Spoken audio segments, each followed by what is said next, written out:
राज्य और केंद्र सरकार शिक्षा को गुरुत्व दे विभिन्न योजन लक्ष लक्ष टंका खर्च कर समस्त सुविधा जोगाई देउछथि।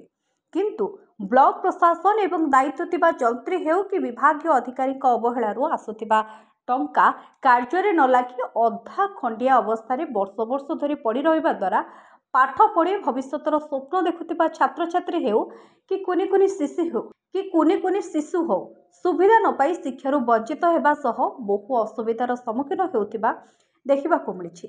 एमिति एक अधपंतरिया अंगनवाड़ी केन्द्र देखिबाकु मिलिछि।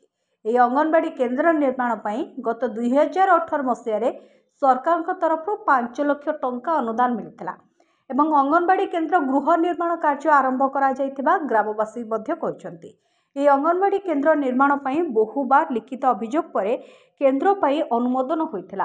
तेबे दीर्घ 4 ରୁ 5 वर्ष बीती जाइथिले मध्य अंगनवाड़ी गृह निर्माण आज पर्यंत संपूर्ण न होई पड़ी रहिछि। अंगनवाड़ी केन्द्र शेष होई नथिबारु विद्यालय रे थिबा गोटी टीण घरे अंगनवाड़ी केन्द्र चलिथिबा बेले सेही गृह मध्य विपदसंकुल अवस्था रे रहिछि।